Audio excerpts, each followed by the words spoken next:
وبه نستعين أما بعد فأعوذ بالله من الشيطان الرجيم بسم الله الرحمن الرحيم إنما أموالكم وأولادكم فتنة صدق الله العظيم وقال النبي صلى الله عليه وسلم طلب العلم فريضة على كل مسلم أو كما قال عليه الصلاة والسلام۔ اللہ سے کرے دور تو تعلیم بھی فتنہ، اللہ سے کرے دور تو تعلیم بھی فتنہ، املاک بھی اولاد بھی جاگیر بھی فتنہ، ناحق کے لیے اٹھے تو شمشیر بھی فتنہ، ناحق کے لیے اٹھے تو شمشیر بھی فتنہ، شمشیر ہی کیا نعرہ تکبیر بھی فتنہ۔ سامعین و تمکین، شہدایان شمع رسالت اور عزیز ساتھیوں، میں نے آپ کے سامنے جو آیت کریمہ تلاوت کی ہے، اس میں اللہ تبارک و تعالی مال و دولت کو امتحان و آزمائش بتلا رہے ہیں، اس لیے کہ اللہ تبارک و تعالی مال دے کر دولت دے کر اپنے بندے کو آزماتا ہے۔ دیکھیے، انسان کے پاس جتنا مال آتا ہے اتنا ہی اس کا حرص بڑھتا جاتا ہے، اور وہ دھیرے دھیرے مال کے چکر میں پڑ کر نماز روزے تک چھوڑ دیتا، اور وہ سوچتا ہے کہ جتنے دیر میں نماز پڑھوں گا اتنے دیر میں 100 روپے کما لوں گا۔ اس طرح رفتہ رفتہ اللہ کی یاد سے غافل ہو جاتا ہے، اور اس کے اندر تکبر پیدا ہو جاتا ہے، اور پھر اس مال کے ذریعے سنیما کا ٹکٹ خریدتا ہے، ٹی وی خریدتا ہے، VCR خریدتا ہے، موبائل خریدتا ہے، نہ جانے کیا کیا کرتا ہے۔ لیکن جب مال کو اللہ کے راہ میں خرچ کرنے کو کہا جائے، اللہ کی راہ میں دینے کی بات کی جائے، تو اپنا مال دینے پر آمادہ نہیں ہوتا، وہ اپنا مال خرچ کرنے پر تیار نہیں ہوتا۔ دیکھیے، غور کیجئے کہ یہی مال اس کے لیے وبال جان بنا کہ نہیں۔ میرے عزیز ساتھیوں، جس طریقے سے اس آیت کے اندر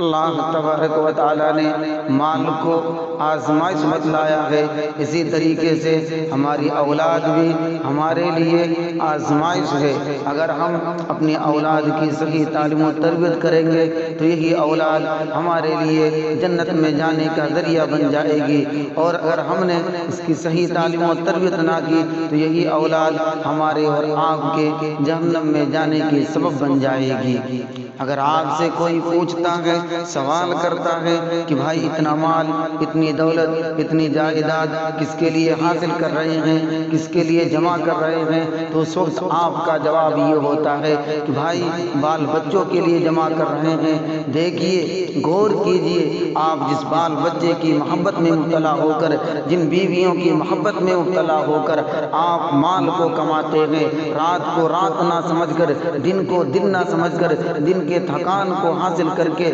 اور تھکان کو برداشت کر کے، اور رات کی اندھیریوں کے اندر اپنے بچے کی پیٹ کے خاطر نکل پڑتے ہیں، یہی بچہ اگر آپ صحیح تعلیم و تربیت نہ کرنے کی وجہ سے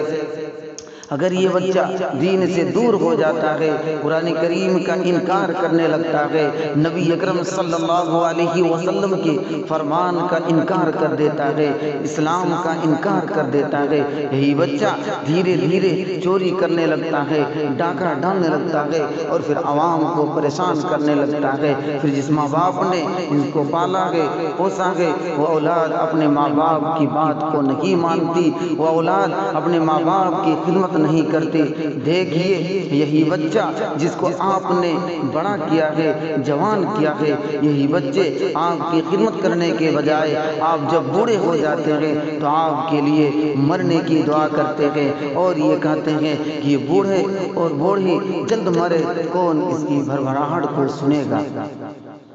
میرے محترم بزرگوں، دوستو، آپ نے کبھی غور کیا، آپ نے کبھی سوچا کہ یہ صرف ہمارے اور آپ کی وجہ سے ہے؟ اس لیے کہ ہم نے اپنے بچے کے ظاہر کو تو سنوارا، ہم نے اپنے بچے کو دنیا کے تو بنانے کی فکر کی، لیکن اس کے باطن کو نہیں بنائے۔ اس کے ظاہر کو تو سنوارے لیکن باطن کو نہیں سنوارے۔ ہم نے اس کے لیے زمین و جائیداد اور بلند عمارات کو تو تیار کیے، لیکن ہم نے اسے نماز پڑھنے کا طریقہ، روزہ رکھنے کا شوق، زکوٰۃ ادا کرنے کا طریقہ اس کے اندر نہیں بتلائے اور اسے دین کی سمجھ عطا نہیں کیے۔ میرے محترم بزرگوں، دوستو، اللہ کے پیغمبر صلی اللہ علیہ وسلم نے فرمایا کہ جب بچہ 7 سال کا ہو جائے تو اسے نماز پڑھنے کا حکم کرو، اور جب 10 سال کے ہو جائے تو نماز چھوڑنے پر اسے ڈنڈے کا استعمال کرو۔ لیکن آج ہمارے اور آپ کے یہاں ہم کیا بچہ کے کہیں گے؟ ہمارا خود یہی حال ہے کہ ہم نہ نماز پڑھتے ہیں، نہ روزہ رکھتے ہیں، اور مسلمان ہونے کا دعویٰ کرتے ہیں، جبکہ ہمارا یہ حال ہے کہ ہم اپنے بچپن ہی سے اپنے بچوں کو بچپنے ہی میں اپنے بچوں کو انگریزی پڑھانا شروع کر دیتے ہیں، انگلش پڑھانا شروع کر دیتے ہیں، اور ہمارا نظریہ یہ ہوتا ہے، ہماری فکر یہ ہوتی ہے کہ ہمارا بچہ فر انگریزی بولے گا، ماسٹر بنے گا، ڈاکٹر بنے گا، انجینئر بنے گا۔ یاد رکھیے اس وقت کو کل اگر قیامت کے دن اللہ تبارک و تعالیٰ ان معصوم کالجوں میں پڑھنے والے معصوم بچوں اور بچیوں کے گریبان کو پکڑ کر پوچھ لیا، ان کالجوں میں پڑھنے والے بچیوں کو پوچھ لیا کہ تو نے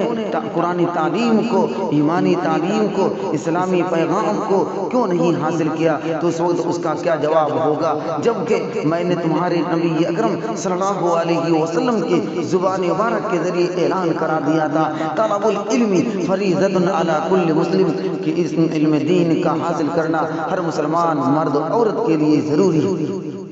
غور کیجئے، یاد کیجئے، جس بچے کے لیے آپ رات و دن محنت کرتے ہیں، خود نہیں کھاتے ہیں، اسے کھلاتے ہیں، خود تکلیف اٹھاتے ہیں، اسے راحت پہنچاتے ہیں، خود جوغے سے جاگتے ہیں اور اسے رات کو سلاتے ہیں، خود جوغے سے جاگ کر تک ہار کر مال کو، جائیداد کو حاصل کرتے ہیں، اپنے بال بچے کو آرام پہنچاتے ہیں، لیکن کل قیامت کے دن یہی آپ کی اولاد، آپ کے لبِ جگر، آپ کے نور نظر اللہ تبارک و تعالیٰ کے سامنے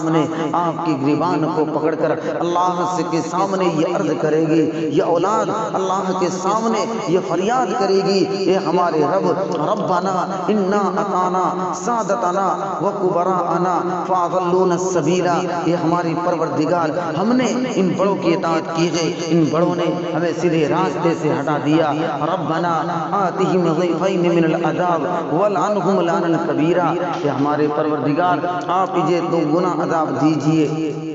غور کیجئے، جس کی محبت میں مبتلا ہو کر ہم اپنے دنیا اور آخرت دونوں کو برباد کر رہے ہیں، وہی بچہ آپ کے لیے آگے چل کے اگر نہیں تعلیم و تربیت دیں گے تو یہ جہنم میں جانے کا ذریعہ بن جائے گی۔ اس لیے ان تمام باتوں کو مد نظر رکھتے ہوئے، ان تمام باتوں کو سامنے رکھتے ہوئے خوب غور و فکر کریں اور سوچیں کہ ہمیں اپنے بچوں کو کس طریقے سے تربیت کرنی ہے، کس طریقے سے اللہ کے حکم کو، اللہ کے احکام کو اس کے دلوں کے اندر بیٹھانا ہے۔ اللہ تبارک و تعالی ہمیں ان باتوں پر عمل کرنے کی توفیق عطا فرمائے۔